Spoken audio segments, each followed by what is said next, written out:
سلام دوستان، امیدوارم حالتون خوب باشه. ربات میجر که تا چند روز دیگه قرار استخراجش کلا تموم بشه یه بخش جدیدی اضافه کرده به اسم اچیومنت یا دستاوردها که بعدا قرار تبدیل به NFT بشه و شما بتونید اینا رو خرید فروش بکنید. کل تعداد اچیومنت ها 7 که تا الان 5 تا معرفی شده. از این 5 تایی که تا الان معرفی شده 3 تاش رایگانه و 2 تاش نیاز به تراکنش داره. تو این ویدیو می‌خوایم تمام این 5 تا رو با هم بررسی کنیم. اچیومنت اول که مهلتش تموم شده، بالا سمت راست، که شما برای به دست آوردنش نیاز بود وارد قسمت تاب بشین، نفر برتر رو انتخاب کنید. این قسمت براتون می آورد که الان مهلتش تموم شده. دومی هم نیاز به تراکنش داره که تا 5 روز دیگه هم فرصت دارین. اگر خواستین انجام بدین روش کلیک کنید، کریت ترانزکشن رو بزنید، واردتون کیپر میشه و 33 صدم تون کوین باید انتقال بدین.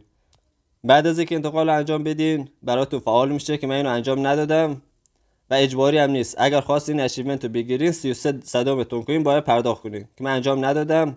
شما با مسئولیت خودتون اگر خواستین انجام بدین به همین ترتیب واردتون کیپر بشین و پرداخت کنین. اچیومنت سومی شما باید کانال تلگرام میجر رو بوست بکنید که برای این کار نیاز شما تلگرامتون پریمیوم باشه. اگر پریمیوم بود روی این قسمت کلیک کنید، یک گزینه میاره بوست چنل، روش کلیک کنید و کانال تلگرامش رو بوست بکنید که من اینو دریافت کردم.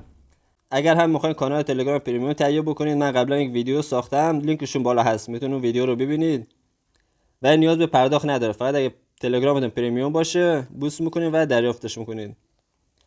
اچیومنت بعدی این قسمت شما برای به دست آوردن این اچیومنت وارد قسمت گیم بشین. بالای پازل دروب یه گزینه میاره اچیومنت اسمش که من دریافتش کردم. شما به محض که روش کلیک کنید براتون دریافت میشه که اینا کاملا رایگانه. وارد قسمت گیم بشین، بالای پازل دروب یه گزینه جدیدی اومده، اونو بزنید. من چون دریافت کردم برای من حذف شده. و اچیومنت پنجم که این روز رو نمایش شد تعداد محدودی داره، فقط 1 میلیون نفر میتونن اینو دریافت بکنن که تا الان 800,000 نفر دریافتش کردن. شما برای اینکه بتونید اینو دریافت کنید باید 100 تا استارز پرداخت کنید. روی کریت ترانزکشن کلیک بکنید و 100 تا استارز پرداخت کنید.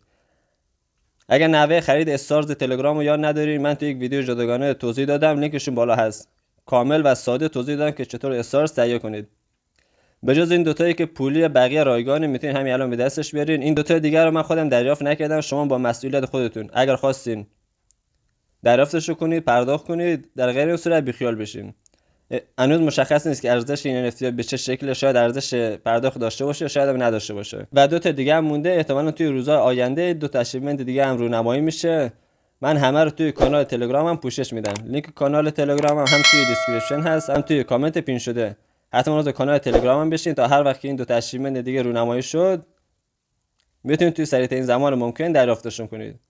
اگر این ویدیو براتون مفید بود با لایک و کامنت و سابسکرایب از کانال من حمایت کنید. ممنون از حمایت شما. خدا نگهدار.